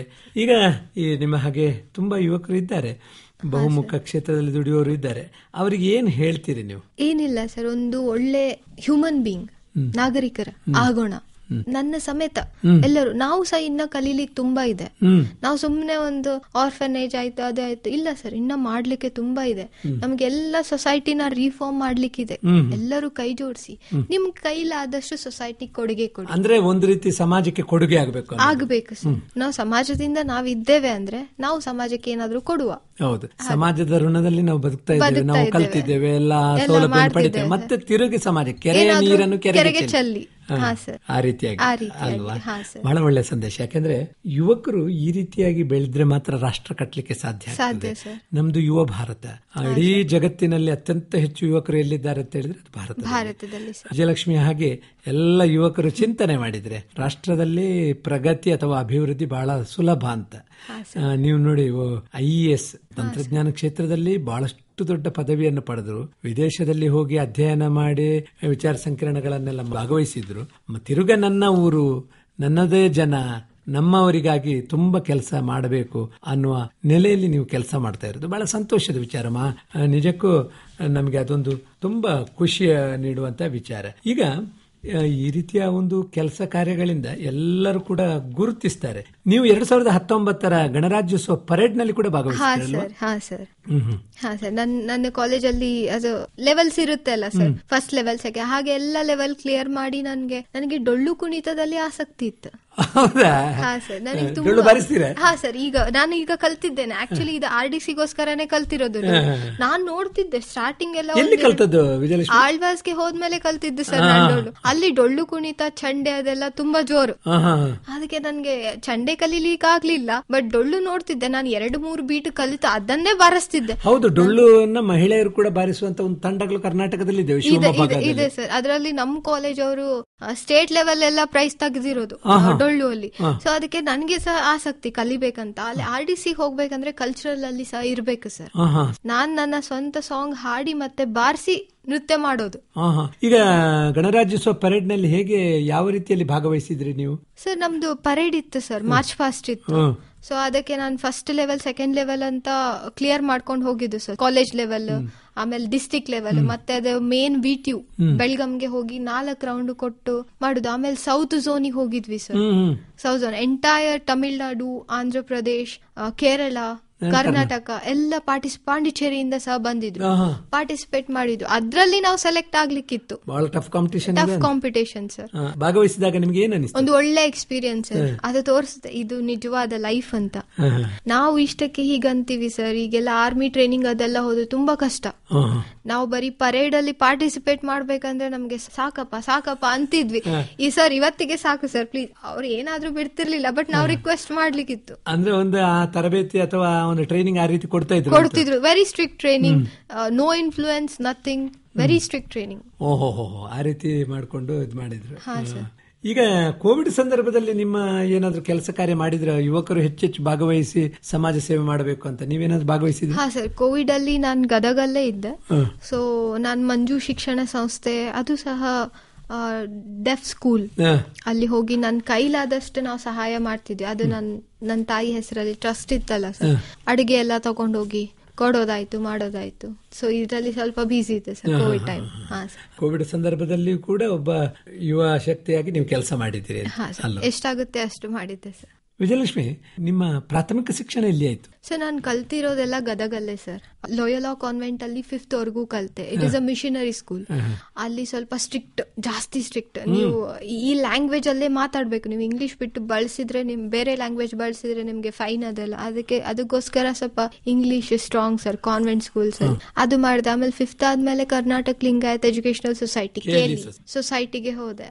ಅಲ್ಲಿ 10th ವರೆಗೂ ಸರ್, ಅಲ್ಲಿ CBSE 10th ಆದ್ಮೇಲೆ ನಾನು ಅದೇ KLE ಸೊಸೈಟಿ ಅವ್ರದ್ದೇ JT college, first PU second PU PCMS combination. ಅದಾದ್ಮೇಲೆ ಇಂಜಿನಿಯರಿಂಗ್ ಮಂಗಳೂರಿಗೆ. ಹಾ ಸರ್, ಮಂಗಳೂರು ಮೂಡುಬಿದ್ರೆಗೆ. ಹಾ ಸರ್. ಅಂದ್ರೆ ನಿಮಗೆ ಈ ಬಾಲ್ಯದಲ್ಲಿ ಶಿಕ್ಷಣ ಒಳ್ಳೆ ಸಂಸ್ಥೆಗಳು ಸಿಕ್ಕಿದ ಕಾರಣ ಬೆಳಿಲಿಕ್ಕೆ ಸಾಧ್ಯ ಸರ್. ಹೌದು ಸರ್, ಅಲ್ವಾ? Basement is required. ಆಮೇಲೆ ಒಂದು ಸಾಂಸ್ಕೃತಿಕ ಮನೋಭಾವವನ್ನು ಹೆಚ್ಚಿಸುವ ಹಾಗೆ ಮೂಡುಬಿದ್ರೆ ವಾತಾವರಣ ನಿಮಗೆ ನಂದು ಕಾಲೇಜ್ ಇರೋದು ಮಿಜಾರಲ್ಲಿ ಸರ್. ಅದು ಕೂಡ ಒಳ್ಳೆ ಪರಿಸರದ ಪ್ರಕೃತಿ ರಮಣೀಯವಾಗಿರ್ತಕ್ಕಂಥ ಸ್ಥಳ. ಪೂರ ಅಲ್ಲಿ ಗ್ರೀನರಿ, ನನಗೆ ಸಮುದ್ರಗಳಂದ್ರೆ ತುಂಬಾ ಇಷ್ಟ. ಸಮುದ್ರ ನಾನು ಮಂಗಳೂರು ಚೂಸ್ ಮಾಡಿದ್ದೆ ಅದಕ್ಕೋಸ್ಕರ. ನನಗೆ ಸಮುದ್ರದ ಹತ್ರ ಇರ್ಬೇಕು ಅಂತ. ಅಂದ್ರೆ ಕರಾವಳಿಯಲ್ಲಿ ಆ ಸಂಸ್ಕೃತಿ ಅಥವಾ ಆ ವಾತಾವರಣ ಅದೆಲ್ಲ ಹಿಡಿಸಿದೆ ಅಂತ. ಎಲ್ಲ ಹಿಡಿಸಿದೆ. ವ್ಯಕ್ತಿತ್ವ ಬೆಳವಣಿಗೆ ಕಾರಣ ಆಯ್ತು. ಕಾರಣ ತುಳುನಾಡು. ಲೀಡರ್ಶಿಪ್ ಕ್ವಾಲಿಟಿ ಬಂದಿರೋದು ತುಳುನಾಡಿಂದ. ಆ ಕ್ರೆಡಿಟ್ ಹೋಗೋದು ತುಳುನಾಡಿಗೆ. ನಿಜ, ಅಲ್ಲೆಲ್ಲ ಆ ರೀತಿ ಮಾಡ್ಲಿಕ್ಕೆ ಆಯ್ತು. ಅದಕ್ಕಾಗಿ ಸಾಧನೆ ಆಯ್ತು ಸರ್. ಇಲ್ಲ ಅಲ್ಲ, ಒಂದು ಈಗ ಕರಾವಳಿಯಿಂದ ಬಯಲುಸೀಮೆ ನಮ್ಮ ತೊಗರಿಯ ನಾಡಿಗೆ ಬಂದ್ರಿ.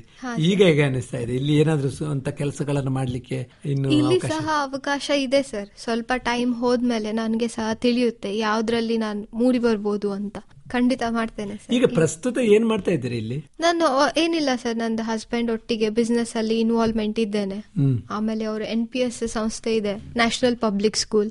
ಸೊ ಅಲ್ಲಿಗೆ ಹೋಗ್ತೇನೆ. ಮಕ್ಕಳೊಟ್ಟಿಗೆ ಎಷ್ಟು ಸಾಧ್ಯ ಆಗುತ್ತೆ ಅಷ್ಟೇ ಇರ್ತೇನೆ.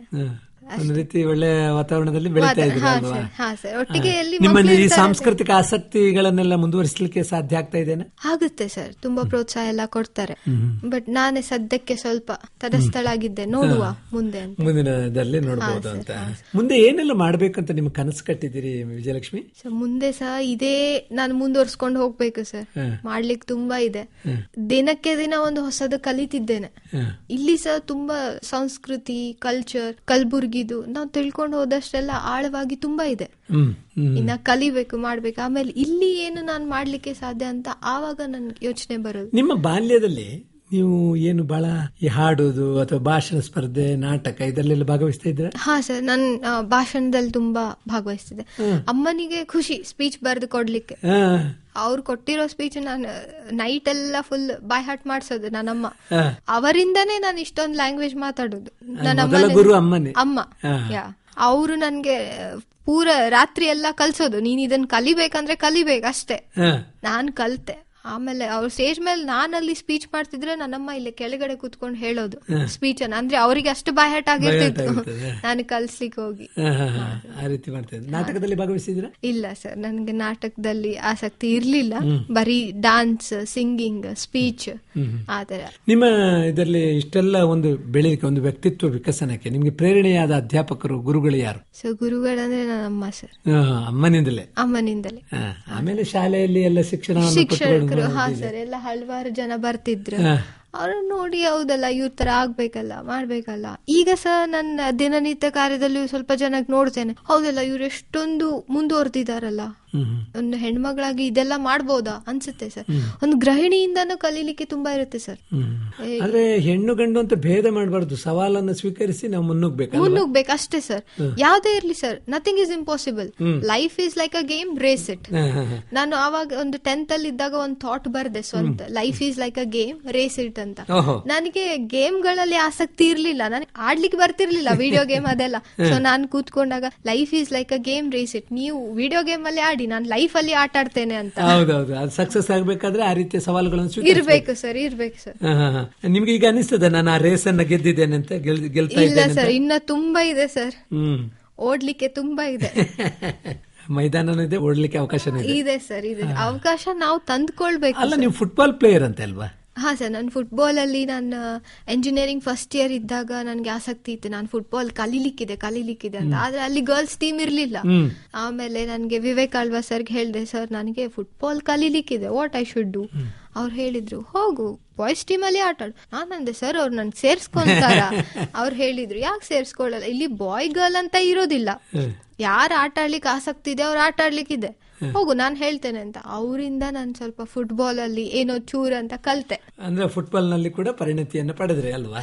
ಪೂರ್ಣ ಇಲ್ಲ, ಕೆಲವೊಮ್ಮೆ ಗೋಲ್ ಕೀಪರ್ ಅಂತ ಇರೋದು ಹಾಗೆಲ್ಲ ಇದೆ ಅಲ್ಲ ಅದಲ್ಲಿ? ಹಾ ಸರ್, ನಾನ್ ಬರೀ ಬಾಲ್ ಅನ್ನ ಪಾಸ್ ಮಾಡ್ಲಿಕ್ಕೆ ಅಷ್ಟೇ ಇಟ್ಕೊಂಡಿದ್ದು. ಇಲ್ಲ ಅಂದ್ರೆ ನನಗೆ ಹೇಳ್ತಿದ್ರು ಗಟ್ಟಿಮುಟ್ಟಾದ ದೇಹ ಅದೆಲ್ಲ ಬೇಡವಾ ಫುಟ್ಬಾಲ್ಗೆ? ಇಲ್ಲ ಸರ್, ನನ್ನ ಹತ್ರ ಇರ್ಲಿಲ್ಲ, ನಾನು ತುಂಬಾ ನಾಜೂಕಾಗಿದ್ದೆ. ಸೊ ಅದಕ್ಕೆ ಅವ್ರು ಹೇಳ್ತಿದ್ರು, ನೀನ್ ಬರೀ ಬಾಲ್ ಬಿದ್ರೆ ಪಾಸ್ ಮಾಡ ಅಷ್ಟೇ ಅಂತ. ಆದ್ರೆ ನೀವು ಫುಟ್ಬಾಲ್ ಗೇಮ್ ಅನ್ನ ಕಲೀಲಿಕ್ಕೆ. ಬೇರೆ ಆಟಗಳು ಯಾವ್ದು ಇಷ್ಟ ನಿಮ್ಗೆ? ನಾನು ಶಟಲ್ ಬ್ಯಾಡ್ಮಿಂಟನ್ ಚಂದ ಆಡ್ತೇನೆ. ಸೊ ನಮ್ಮ ಮನೆಯಲ್ಲಿ ನಾನ್ ಸ್ವಲ್ಪ ಕುಳ್ಳಿ, ನನ್ನ ತಮ್ಮ ಅವರಿಂದೆಲ್ಲ. ಸೊ ಅವ್ರು ಹೇಳ್ತಾರೆ, ನೀನ್ ಹೈಟ್ ಆಗ್ಬೇಕಂದ್ರೆ ಎಗ್ರಿ ಆಟ ಆಡು ಅಂತ. ಸೊ ನಾನ್ ಬಾಸ್ಕೆಟ್ ಬಾಲ್, ಶಟಲ್ ಬ್ಯಾಡ್ಮಿಂಟನ್ ಇದ್ರಲ್ಲೆಲ್ಲ ಸ್ವಲ್ಪ ಜಾಸ್ತಿ ಆಸಕ್ತಿ. ಫುಟ್ಬಾಲ್ ನೋಡ್ಲಿಕ್ಕೆ ತುಂಬಾ ಇಷ್ಟ. ಆಟ ಆಡ್ಲಿಕ್ಕೆ ಬೇಡ, ಸಾಕು, ಅಷ್ಟು ಕಲ್ತಿದ್ದೇನಲ್ಲ, ಇದೇನಂತ ಗೊತ್ತು, ಡಿಫೆಂಡರ್ ಏನಂತ ಗೊತ್ತು, ಗೋಲ್ ಕೀಪರ್ ಗೊತ್ತು, ಸಾಕು ನನಗೆ ಅಷ್ಟೇ ಅಂತ. ವಿಜಯಲಕ್ಷ್ಮಿ ಆಟದ ಜೊತೆಗೆ ಸಂಸ್ಕೃತವನ್ನು ಕಲ್ತಿದ್ದೀರಂತಲ್ವಾ? ಹಾ ಸರ್, ಅದು that is also because of my mother. Sir Sanskrit ಅಂದ್ರೆ ನನಗೆ ವೇದಗಳಲ್ಲಿ 4 ವೇದ, ಋಗ್ವೇದ, ಸಾಮವೇದ, ಅಥರ್ವಣ ವೇದ, ಯಜುರ್ವೇದ. ನನಗೆ ಋಗ್ವೇದದಲ್ಲಿ ಏನಾದ್ರೂ ಒಂದು ಕಲೀಲಿಕ್ಕಿತ್ತು. ವೇದಗಳೆಲ್ಲ ಸಂಸ್ಕೃತದಲ್ಲೇ ಇದೆ. ಅದಕ್ಕೆ ನಾನು ಇವರು ಪಂಡಿತ್ ಗವಾಯಿಗಳ ಆಶ್ರಮಕ್ಕೆ ಹೋದಾಗ ಈಗ ಪ್ರೆಸೆಂಟ್ ಆಗಿರೋದು ಕಲ್ಲಯ್ಯಜ್ಜನವ್ರು, ಅವ್ರಿಗೆ ಹೇಳಿದೆ ನನಗೆ ಏನಾದ್ರೂ ಕಲೀಲಿಕ್ಕಿದೆ, ನಾನೆಂತ ಮಾಡ್ಲಿ, ನಾನು ಮನೇಲಿ ಖಾಲಿಯಾಗಿದ್ದೇನೆ ಅಂತ. ಅವ್ರು ಹೇಳಿದ್ರು, ಸರಿ ಋಗ್ವೇದದಲ್ಲಿ ಒಂದು ಮಂತ್ರವನ್ನು ಕಲಿ ನೀನು, ಫಸ್ಟ್ ಅದರದ್ದು ಮೀನಿಂಗ್ ತಿಳ್ಕೊ, ಆಮೇಲೆ ನೀನು ಸಂಸ್ಕೃತ ಬಗ್ಗೆ. ನನ್ಗೆ ಶಿವಂದು ಮಂತ್ರ ಬಿಟ್ಟು ಬೇರೆ ಮಂತ್ರ ನಾನು ಜಾಸ್ತಿ ಕಲಿ. ಓಂ ತ್ರಯಂಬಕಂ ಯಜಾಮಹೇ ಸುಗಂಧಿಂ ಪುಷ್ಟಿವರ್ಧನಂ ಉರ್ವಾರುಕಮಿವ ಬಂಧನಾ ಮೃತ್ಯೋರ್ಮುಕ್ಷೇಯಮಾಮೃತ. ನಾನ್ ಕಲ್ತೆ ಸರ್. ಆಮೇಲೆ ಋಗ್ವೇದದಲ್ಲಿ ಸ್ವಲ್ಪ ಸ್ವಲ್ಪ ಏನಾದ್ರೂ ವಿಷಯಗಳನ್ನಿದ್ರೆ ಅವ್ರು ನನಗೆ ಹೇಳ್ಕೊಡ್ತಿದ್ರು. ಆಮೇಲೆ ಋಗ್ವೇದ ಅದು ಅಬ್ಸ್ಟ್ರಾಕ್ಟ್ ಅಂತ. ಋಗ್ವೇದ ನಿಮ್ಮನ್ನ ಆಕರ್ಷಿಸ್ಲಿಕ್ಕೆ ಕಾರಣ ಏನು? ನನಗೆ ನನ್ನಮ್ಮ ಹೇಳೋದು, ಒಂದು ಕ್ವೆಶನ್ ಕೇಳೋದು ಯಾವಾಗ್ಲೂ, ನನ್ನಮ್ಮನಿಗೆ ಬರುತ್ತೆ ಅಂತ ಸ್ವಲ್ಪ ಗರ್ವ. ನನಗೆ ಯಾರಿಗೂ ಹೇಳ್ತಿರ್ಲಿಲ್ಲ, ನನಗೆ ಕೇಳೋರು, ನಿನ್ಗೆ ವೇದಗಳಲ್ಲಿ ಎಷ್ಟು ವೇದ ಗೊತ್ತಾ? ನನಗೆ ಯಜುರ್ವೇದ ಪ್ರನೌನ್ಸ್ ಮಾಡ್ಲಿಕ್ಕೆ ಬರ್ತಿರ್ಲಿಲ್ಲ ಆವಾಗ. ನಾನು 3 ವೇದಗಳನ್ನು ಹೇಳಿ 4ನೇ ವೇದ ಹಾರಿಸ್ತಿದ್ದೆ. ಅಮ್ಮ ಆಮೇಲೆ ಹೇಳ್ತಿದ್ರು ಋಗ್ವೇದ, ಸಾಮವೇದ, ಯಜುರ್ವೇದ, ಅಥರ್ವಣ ವೇದ ಅಂತ. ಆಮೇಲೆ ನಾನು ಹೇಳಿದೆ ಋಗ್ವೇದ ಫಸ್ಟ್ ಅಲ್ಲ, ಸೊ ನಾನು ಋಗ್ವೇದ ಏನಂತ ನೋಡ್ಕೊಂಡು ಬರ್ತೇನೆ, ಆಮೇಲೆ ಮುಂದಿನ ನೋಡ್ತೇನೆ ಅಂತ. ಅದು ಪರ್ಟಿಕ್ಯುಲರ್ ನೀವು ಎಷ್ಟು ಸ್ಟಡಿ ಮಾಡ್ಲಿಕ್ಕೆ ಆಸಕ್ತಿ ಸರ್. ಸುಮ್ನೆ ಏನೋ ನನಗೆ ಕ್ವಶನ್ ಕೇಳಿದಿರಲ್ಲ, ನಾನು ಅದನ್ನ ಮಾಡಿ ತೋರಿಸ್ತೇನೆ. ಅದು ಕಲ್ತ ಮೇಲೆ ನಿಮಗೆ ಏನ್ ಅನಿಸ್ತು ಈ ವೇದಗಳ ಬಗ್ಗೆ ಎಲ್ಲ? ವೇದ ಪುರಾಣಗಳ ಬಗ್ಗೆ ಕೇಳ್ಕೊಂಡು ಹೋದ್ರೆ ತುಂಬಾ ಇದೆ. ಅದ್ರಲ್ಲಿ ಕೇಳ್ಕೊಂಡು ಹೋದ್ರೆ ನಮ್ಗೆ ಅನ್ಸುತ್ತೆ ನಾವು ಈ ಲೋಕದಲ್ಲಿ ಇಲ್ಲ ಅಂತ. ಆರ್ಷೇಯ ಸಂಸ್ಕೃತಿಯನ್ನು ಕಲಿಯುವುದು ಅಂತ ಹೇಳಿದ್ರೆ ದೊಡ್ಡ ಪರಂಪರೆ ಇತಿಹಾಸವನ್ನು ತಿಳಿದ. ಈ ಆಧ್ಯಾತ್ಮ ರೀತಿಯಿಂದ ಹೋದಾಗ ನಮ್ಗೆ ಈ ಜೀವನ ಬೇಸರ ಆಗುತ್ತೆ. ಆ ಜೀವನ ಪೀಸ್ ಆಫ್ ಮೈಂಡ್, ಶಾಂತಿ, ಮನಸ್ಸಿಗೆ ಶಾಂತಿ, ಹಿತವಾಗಿರುತ್ತೆ. ಅದನ್ನ ಕೇಳಲಿಕ್ಕೆ ತುಂಬಾ ಇಷ್ಟ ಆಗುತ್ತೆ. ಆಮೇಲೆ ನನಗೆ ಪುರಾಣಗಳನ್ನ ಹಿಸ್ಟ್ರಿ ಓದೋದು ತುಂಬಾ ಇಷ್ಟ. ಅಂದ್ರೆ ವೇದ, ಉಪನಿಷತ್ತು, ಪುರಾಣಗಳನ್ನು ಕೇಳುವುದರಿಂದ ಮಾನಸಿಕ ಶಾಂತಿ ಸಿಗುತ್ತೆ ಸರ್. ಆಮೇಲೆ ನಮ್ಗೆ ದೃಢತೆ ಅನ್ನೋದು ಬರುತ್ತೆ, ಒಂದು ಕಾನ್ಫಿಡೆನ್ಸ್. ನಮ್ಗೆ ಏನೋ ಒಂಥರ ಕಾನ್ಫಿಡೆನ್ಸ್, ಇಲ್ಲ ನಾವು ಮಾಡಬಹುದು ಅನ್ನೋದು. ನಾವು ಅದು ನಮ್ಗೆ ಬರೋದಿಲ್ಲ ಮಾಡ್ಲಿಕ್ಕೆ, ಆದ್ರೂ ಟ್ರೈ ಮಾಡೋಣ ಅನ್ನೋದು ಒಂದು ಕಾನ್ಫಿಡೆನ್ಸ್. ಅದೆಲ್ಲ ನಮ್ಗೆ ಸಿಗೋದು ನಮ್ ಹಳೆ ಕಾಲದ ವೇದ ಉಪನಿಷತ್ಗಳಿಂದ ಮಾತ್ರ. ಆ ರೀತಿ ಅಧ್ಯಯನವನ್ನು ಮಾಡ್ತಾ ಇದ್ದೀರಿ ಅಂದ್ರೆ? ಹಾ ಸರ್. ಈಗಲೂ ಮುಂದುವರಿತಾ ಇದೆ ಅನ್ನೋದು ಅಧ್ಯಯನ? ಹಾ ಸರ್, ಈಗ ಅಲ್ಪ ಸ್ವಲ್ಪ. ಅಮ್ಮ ಸ್ವಲ್ಪ ವಚನ, ಭಕ್ತಿಗೀತೆಗಳು ಇವೆಲ್ಲ ಜಾಸ್ತಿ. ಬಸವಣ್ಣವರ ವಚನಗಳನ್ನು ತುಂಬಾ ಅವರಿಗೆ ತುಂಬಾ ಆಸಕ್ತಿ ಇತ್ತು. ನಾನ್ ಚಿಕ್ಕವಳಿದ್ದಾಗಿಂದ ಹೇಳ್ತಿದ್ರು, ನೀನ್ ಇದನ್ನ ಕಲಿಬೇಕು, ನೀನ್ ಅದನ್ನ ಹೇಳ್ಬೇಕು ಅಂತ. ಸೊ ಅವರಿಂದಾನೇ ನಾನು ಕಲ್ತಿದ್ದು ಸ್ವಲ್ಪ. ಈಗ ವಚನವನ್ನು ಒಂದು ಹಾಡಬಹುದಾ? Okay sir. ಹಾಡಿದರೆನ್ನೊಡೆಯ ನಾ ಹಾಡುವೆ, ಬೇಡಿದರೆನ್ನೊಡೆಯ ನಾ ಬೇಡುವೆ, ಒಡೆಯಂದೊಡಲ ತೋರಿ ಎನ್ನ ಒಡತನವ ಭಿನ್ನಯಿಸುವೆ, ಒಡೆಯಂದೊಡಲ ತೋರಿ ಎನ್ನ ಒಡತನವ ಭಿನ್ನಯಿಸುವೆ, ಒಡೆಯ ಮಹಾದಾನಿ ಕೂಡಲ ಸಂಗಮ ದೇವರಿಗೆ ಸರಗೊಡ್ಡಿ ಬೇಡುವೆ, ದೇವರಿಗೆ ಕೈ ಮುಗಿದು ಬೇಡುವೆ, ಹಾಡಿದರೆನ್ನೊಡೆಯ ನಾ ಹಾಡುವೆ, ಬೇಡಿದರೆನ್ನೊಡೆಯ ನಾ ಬೇಡುವೆ. ಈ ರೀತಿ ವಚನವನ್ನು ಕೂಡ ನೀವು ಮಾಡಿದ್ರಿ. ಈಗ ನೀವು ಹಾಡುಗಳನ್ನು ಕೇಳುವುದಾದ್ರೆ ಈ ಭಾವಗೀತೆ, ಸುಗಮ ಸಂಗೀತ, ಜಾನಪದ ಯಾವ್ದು ಇಷ್ಟ? ನನಗೆ ತುಳುನಾಡಿಂದು ಸಂಸ್ಕೃತಿ ಬಗ್ಗೆ ಸಾಂಗ್ಸ್ ಇದೆಯಲ್ಲ, ನಾನು ಅಲ್ಲಿ ಹೋದ್ಮೇಲೆ ಸ್ಟಾರ್ಟ್ ಮಾಡಿದ್ದು ತುಳು ಕೇಳಲಿಕ್ಕೆ. ಸೊ ಅದು ಇಷ್ಟ ಸರ್ ನನಗೆ. ಸಿನಿಮಾ ನೋಡೋದು ಇದೆಯಾ ನೀವು? ನನಗೆ ಸಿನಿಮಾ ಹುಚ್ಚಂದ್ರೆ ಸ್ವಲ್ಪ ಪೊಲಿಟಿಕಲ್ ಬ್ಯಾಕ್ ಗ್ರೌಂಡ್ ಇದ್ದಿದ್ದು ಸಿನಿಮಾಗಳಲ್ಲಿ ಆಸಕ್ತಿ ಜಾಸ್ತಿ. ಯಾಕೆ? ಏನೋ ಗೊತ್ತಿಲ್ಲ ಸರ್, ಅದ್ರಲ್ಲಿ ತುಂಬಾ ಅಂದ್ರೆ ತುಂಬಾ ಇಷ್ಟ. ನನಗೆ ಈ ತರ ಮೂವೀಸ್ ಇಷ್ಟ ಸರ್, ಹಿಸ್ಟಾರಿಕಲ್ ಮೂವೀಸ್. ನನಗೆ ಈ ಸುಮ್ನೆ ಲವ್ ಸ್ಟೋರೀಸ್ ಅದೆಲ್ಲ ನನಗೆ ಆಸಕ್ತಿ ಇಲ್ಲ. ನನಗೆ ಹಿಸ್ಟಾರಿಕಲ್ ಸಿನಿಮಾಗಳಲ್ಲಿ ಯಾವ್ದಾದ್ರೆ ನಿಮ್ಗೆ ಇಷ್ಟ ಆದ ಸಿನಿಮಾ ಯಾವ್ದು ಸರ್? ಕನ್ನಡದಲ್ಲಿ ಅಂದ್ರೆ ಇದೆ ಸರ್, ಹಿಸ್ಟ್ರಿ ಅಂತ ತೋರಿಸ್ತಾರಲ್ಲ, ಪಂಡಿತ್ ಪುಟ್ಟರಾಜ್ ಗವಾಯಿ ಅಂತ, ಅವಾಗ ಅವ್ರ ಮೇಲೆ ಸಿನಿಮಾ ಮಾಡಿದ. ಹಾ ಸರ್, ಆ ತರ ಎಲ್ಲ ನೋಡ್ತೇನೆ ಸರ್. ಅಂದ್ರೆ ಪುಟ್ಟರಾಜ್ ಗವಾಯಿಗಳ ಮೇಲೆ ಬಂದಂತ ಒಂದು ಸಿನಿಮಾ ಅಲ್ವಾ? ನನಗೆ ಐತಿಹಾಸಿಕ ಯಾವುದೇ ಸಿನಿಮಾ ಇರ್ಲಿ ಇಷ್ಟ. ಹಾಡುಗಾರರು ಯಾರು ಇಷ್ಟ ನಿಮಗೆ? ಹಾಡುಗಾರನ SPB, ಫಸ್ಟ್ ಕಮ್ಸ್ SPB. ನಿಮಗೆ ಸಿನಿಮಾ ತಾರೆಯರಂದ್ರೆ ಯಾರು ಇಷ್ಟ? ನನಗೆ ಕನ್ನಡದಲ್ಲಿ ಅಂದ್ರೆ ಆಲ್ಮೋಸ್ಟ್ ನನಗೆ ರಿಯಲ್ ಲೈಫ್ ಹೀರೋಸ್ ಇಷ್ಟ.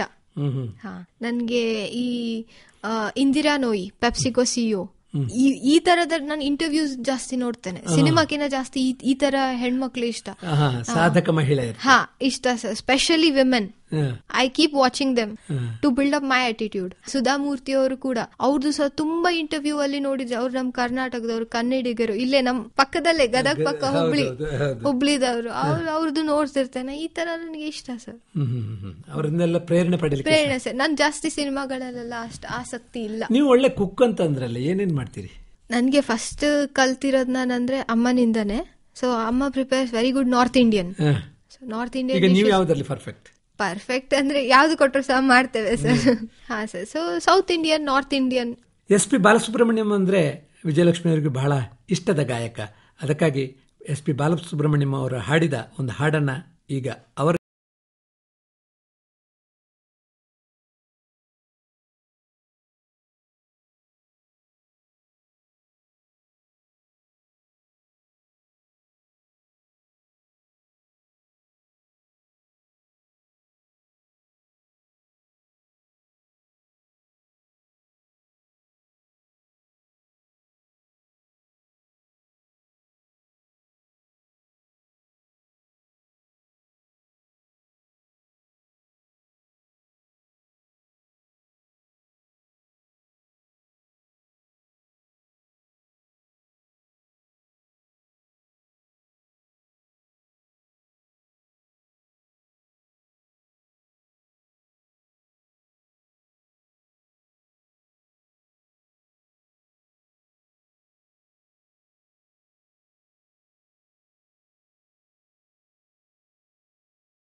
ಬಹುಮುಖ ಪ್ರತಿಭೆಯ ವಿಜಯಲಕ್ಷ್ಮಿ ಪ್ರಕಾಶ್ ಶಿವನ್ಗುತ್ತಿಯವರ ಮಾತು ಕೇಳ್ತಾ ಇದ್ದೇವೆ.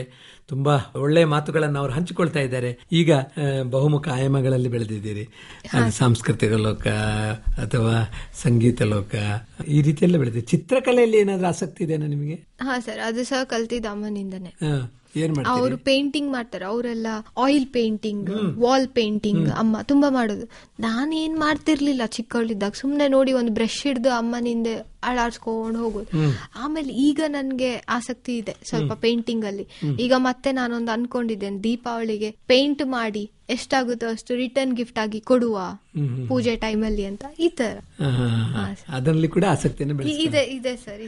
ವಿಜಯಲಕ್ಷ್ಮಿ ಪ್ರಕಾಶ್ ಶಿವನ್ಗುತ್ತಿ ಅನ್ನುವ ನೀವು ಇದೀಗ ವಿಜಯಲಕ್ಷ್ಮಿ ಮಹಾದೇವ್ ಖೇಣಿಯಾಗಿದ್ದೀರಿ, ಬದಲಾವಣೆ ಆಗಿದ್ದೀರಿ. ನಿಮ್ಮ ಮನೆಯವರು ನಿಮ್ಗೆ ಹೇಗೆ ಇದಕ್ಕೆಲ್ಲ ಬೆಂಬಲ ಸಹಕಾರವನ್ನು ಕೊಡ್ತಾ ಇದ್ದಾರೆ? ಇದ್ರಲ್ಲಿ ಇಂಟ್ರೆಸ್ಟ್ ಇದ್ದಿದ್ದಕ್ಕೆ ಅವ್ರು ತುಂಬಾ ಇಷ್ಟಪಡ್ತಾರೆ. ನೀನ್ ಮುಂದುವರೆ, ಇದ್ರಲ್ಲಿ ನಿನಗೆ ಇಂಟ್ರೆಸ್ಟ್ ಇದೆಯಲ್ಲ, ನಾನು ಬೆನ್ನೆಲುಬಾಗಿರ್ತೇನೆ ಅಂತ ಹೇಳ್ತಾರೆ, ಸಪೋರ್ಟ್ ಮಾಡ್ತಾರೆ. ಇದೆ ಸರ್. ಅಂದ್ರೆ ಈ ರೀತಿಯ ಕೆಲಸ ಕಾರ್ಯಗಳಿಗೆ ಈ ರೀತಿಯ ಒಂದು ಸಹಾಯ ಬೆಂಬಲ ಇದ್ರೆ ಬಹಳಷ್ಟು ಯಶಸ್ವಿ ಆಗ್ಬಹುದು ಅಂತ. ಹಾ ಸರ್, ಅವರಿಗಿದೆ ಸರ್.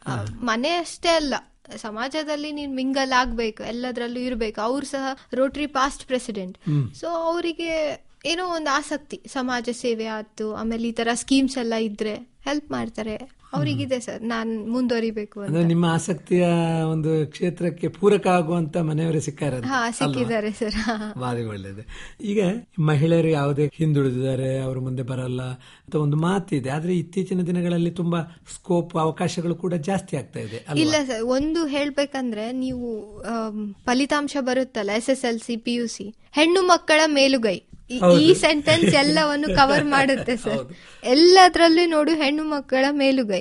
ಈಗ UPSC ಎಕ್ಸಾಮ್ಸ್ ರಿಸಲ್ಟ್ಸ್ ಎಲ್ಲ ಬಂದಿದೆ, ಎಲ್ಲದ್ರಲ್ಲೂ ಹೆಣ್ಣು ಮಕ್ಕಳ ಮೇಲುಗೈ. ಗ್ರಾಮಾಂತರ ಪ್ರದೇಶದಲ್ಲಿರೋರ್ಗೊಂದು ಕೀಳರಿಮೆ, ಅವ್ರು ನಿಜಕ್ಕೂ ಸಮರ್ಥರಿದ್ದಾರೆ, ಆದ್ರೆ ಅವಕಾಶಗಳು ಸಿಗುವುದಿಲ್ಲ, ಅವಕಾಶಗಳು ಎಲ್ಲರಿಗೂ ಬಾಗಿಲು ತೆರೆಯುವುದಿಲ್ಲ ಸರ್. ಅವಕಾಶಗಳು ಯಾರಿಗೂ ಸಿಗುವುದಿಲ್ಲ, ಗಂಡು ಮಕ್ಳಿಗೂ ಸಿಗಲ್ಲ, ಹೆಣ್ಮಕ್ಳಿಗೂ ಸಿಗಲ್ಲ. ಯಾರದನ್ನ ಹುಡ್ಕೊಂಡು ಹೋಗ್ತಾರೆ ಅವ್ರಿಗೆ ಅವಕಾಶ ಸಿಗೋದು. ನೀನ್ ಹೆಣ್ಣಂತ ಮನೇಲಿ ಕೂರ್ಬೇಕಂತ ಎಂತ ರೂಲ್ಸ್ ಇಲ್ಲ. ಆವಾಗಿನ ಕಾಲದಲ್ಲಿ ಸಹ ಒಂದೇನೋ ರೀಸನ್ ಇದ್ದಿದ್ದಕ್ಕೆ ಅವ್ರು ಹಾಗೆ ಹೇಳ್ತಿದ್ರು. ಈಗೆಲ್ಲ ಸರಿಸಮಾನರು, ಹೆಣ್ಣು ಗಂಡು ಎಲ್ಲ ಸರಿಸಮ. ನಾವು ಮಾಡದೇ ಇರೋ ಕೆಲಸ ಯಾವ್ದಿಲ್ಲ, ನಾವಿರೋ ಕ್ಷೇತ್ರ ಯಾವ್ದು ಇಲ್ಲ ಅಂತ ಹೇಳಿಕ್ ಆಗಲ್ಲ. ಎಲ್ಲದ್ರಲ್ಲೂ ಹೆಣ್ಮಕ್ಳು ಇದ್ದಾರೆ ಸರ್. ಇಸ್ರೋದಲ್ಲಿ ವರ್ಕ್ ಮಾಡ್ತಿದ್ದಾರೆ ಅಂದ್ರೆ ಇದೆಂತ ದೊಡ್ಡ ಲೆಕ್ಕ. ಬಾಯಿ ಆಕಾಶದವರೆಗೂ ಹೋಗಿದ್ದಾರೆ ಸರ್. ಆಕ್ಚುಲಿ ಹೆಣ್ಮಕ್ಳೇ ಜಾಸ್ತಿ ಹೆಸರು ಮಾಡಿದ್ದು ಅದರಲ್ಲಿ. ವಿಜಯಲಕ್ಷ್ಮಿ ಅವರೇ, ಎಲ್ಲ ಹೆಣ್ಮಕ್ಳು ಸಾಧನೆಯನ್ನು ಮಾಡಿದ್ದಾರೆ, ನೀವು ಕೂಡ ಅನೇಕ ಸಾಧನೆ ಮಾಡಿ ಇಲ್ಲಿ ಬಂದು ನಿಂತಿದ್ದೀರಿ. ಈಗ ನೀವು ಕ್ಲಾಸಿಕಲ್ ಮ್ಯೂಸಿಕ್ ಅನ್ನ ಹಾಡೋರು, ಒಂದು ತುಣುಕು ಕ್ಲಾಸಿಕಲ್ ಮ್ಯೂಸಿಕ್ ಅನ್ನ ಹಾಡಬಹುದು, ಹಿಂದೂಸ್ತಾನಿ ಶೈಲಿ ಗಾಯನ? ಹಾ ಸರ್, ಹಾಡ್ತೇನೆ. ನೀಡು ಶಿವ ನೀಡದಿರು ಶಿವ, ಬಾಗುವುದು ಎನ್ನ ಕಾಯ, ನಾನೇಕೆ ಅಂಜಲಿ ನೀ ನನ್ನ ಅಂಬಲಿ, ನೀಡು ಶಿವ ನೀಡದಿರು ಶಿವ, ಬಾಗುವುದು ಎನ್ನ ಕಾಯ. ಮಾಣಿಕ್ಯ ಕೊಟ್ಟರು ಮರದಡಿಯೇ ಇಟ್ಟರು, ನಾನಂತೂ ನಿನ್ನನ್ನಲಾರೆ. ಮಾಣಿಕ್ಯ ಕೊಟ್ಟರು ಮರದಡಿಯೇ ಇಟ್ಟರು, ನಾನಂತೂ ನಿನ್ನನ್ನಲಾರೆ. ಸಾರಂಗಮನಕ್ಕೆ ನೂರಾರು ಬಯಕೆ, ಮುಂದಿಟ್ಟು ರಮಿಸುವುದು ನಾ ಕಾಣೆನೆ. ನೀಡು ಶಿವ ನೀಡದಿರು ಶಿವ, ಬಾಗುವುದು ಎನ್ನ ಕಾಯ. ಬಹಳ ಸುಶ್ರಾವ್ಯವಾಗಿ ಹಾಡಿದ್ದೀರಿ ಮಧುರ ಕಂಠದಲ್ಲಿ. ಖಂಡಿತವಾಗಿ ನಿಮ್ಮಂತಹ ಆ ಯುವಕರು ಒಂದು ಪ್ರೇರಣಾ ಶಕ್ತಿ ನಮ್ಮ ಯುವ ಸಮೂಹಕ್ಕೆ. ಯಾಕಂದ್ರೆ ಬಹುಮುಖ ಆಯಾಮಗಳಲ್ಲಿ ನಿಮ್ಮನ್ನು ತೊಡಗಿಸಿಕೊಂಡಿದ್ರಿ. ಆಸಕ್ತಿ ಬಹಳ ಮುಖ್ಯ ಇರಬೇಕು ಸರ್. ಕೆಲವೊಮ್ಮೆ ಎಲ್ಲ ಬಾಗಿಲುಗಳು ನಮ್ಗೆ ನಮ್ಮ ಮನೆ ಬಾಗಿಲಿಗೆ ಬರುವುದಿಲ್ಲ ಸರ್. ನಾವಾಗ್ಲೇ ಹುಡ್ಕೊಂಡು ಹೋದ್ರಾಗೆ ನಮ್ಗೆ ಅವಕಾಶ ಸಿಗೋದು, ಇಲ್ಲ ಅಂದ್ರೆ ಯಾರು ಕೂಡ ಬಂದು ನೀನ್ ಇದು ಮಾಡು ಅಂತ ಹೇಳುವುದಿಲ್ಲ. ತುಂಬಾ ಒಳ್ಳೇದು ವಿಜಯಲಕ್ಷ್ಮಿ, ಬಹಳ ಒಳ್ಳೆಯ ಮಾತುಗಳನ್ನ ಹಂಚಿಕೊಂಡಿದ್ರಿ. ಯಾಕಂದ್ರೆ ಈ ರೀತಿಯಾಗಿ ಬಹುಮುಖ ಆಯಾಮಗಳಲ್ಲಿ ಇಂಥ ಒಂದು ಸಣ್ಣ ವಯಸ್ಸಿನಲ್ಲೇ ತುಂಬಾ ಒಳ್ಳೆಯ ಸಾಧನೆಯನ್ನ ಮಾಡ್ತಾ ಇದ್ದೀರಿ. ಮುಖ್ಯವಾಗಿ ಸಾಂಸ್ಕೃತಿಕ ಸಾಹಿತ್ಯ ಸಂಗೀತ ಎಲ್ಲದರಲ್ಲೂ ಕೂಡ ಇದ್ರೂ ಕೂಡ ಆ ಸಮಾಜ ಸೇವೆ ಅನ್ನೋದನ್ನ ಪರಿಕಲ್ಪನೆಯನ್ನು ಇಟ್ಟುಕೊಂಡು ಈ ಒಂದು ರಾಷ್ಟ್ರ ಕಟ್ಟುವ ಕೆಲಸ, ಮುಖ್ಯವಾಗಿ ದೀನ ದುರ್ಬಲರ ಬಗ್ಗೆ ಬಹಳಷ್ಟು ಕಾಳಜಿಯಿಂದ ಕೆಲಸ ಮಾಡ್ತಾ ಇದ್ದೀರಿ. ಬಹಳ ಸಂತೋಷದ ವಿಚಾರ. ಯಾಕೆಂದ್ರೆ ನಮ್ಮ ಯುವಕರು ಮನಸ್ಸು ಮಾಡಿದ್ರೆ ಯಾವ ರೀತಿ ಸಮಾಜದಲ್ಲಿ ಕೊಡುಗೆಯನ್ನ ನೀಡಬಹುದು, ಆದರ್ಶದ ಬದುಕನ್ನ ಮಾಡಬಹುದು ಅನ್ನೋದಕ್ಕೆ ವಿಜಯಲಕ್ಷ್ಮಿ ಪ್ರಕಾಶ್ ಶಿವನಗುತ್ತಿ ಅವರು ನಮ್ಮ ಮುಂದೆ ಉದಾಹರಣೆಯಾಗಿ ನಿಲ್ತಾರೆ. ನಿಮ್ಮ ಎಲ್ಲ ಕೆಲಸ ಕಾರ್ಯಗಳು ಕೂಡ ಮುಂದಿನ ದಿನಗಳಲ್ಲಿ ಕೂಡ ಯಶಸ್ವಿ ಆಗಲಿ, ನಮ್ಮ ಸಮಾಜಕ್ಕೆ ನಿಮ್ಮಿಂದ ಸಾಕಷ್ಟು ಪ್ರಯೋಜನ ಸಿಗಲಿ. ನಿಮ್ಮ ಆ ಒಂದು ಕೊಡುಗೆ ಏನಿದೆ ಅದು ನಮ್ಮ ಸಮಾಜಕ್ಕೆ ಅಥವಾ ನಮ್ಮ ರಾಷ್ಟ್ರಕ್ಕೆ ಒಂದು ಕೊಡುಗೆಯಾಗಿ ರಾಷ್ಟ್ರ ಕಟ್ಟುವ ಕೆಲಸದಲ್ಲಿ ನಿಮ್ಮ ಹಾಗೆ ನಮ್ಮೆಲ್ಲ ಯುವಕರು ಕೂಡ ಮುಂದುವರಿಲಿ ಅಂತ ಆಶಿಸ್ತಾ ಇಷ್ಟು ಹೊತ್ತು ನಮ್ಮ ಜೊತೆ ಮಾತಾಡಿದಕ್ಕಾಗಿ ನಿಮಗೆ ಹೃತ್ಪೂರ್ವಕ ವಂದನೆಗಳು. ಧನ್ಯವಾದ. ಧನ್ಯವಾದ ಸರ್.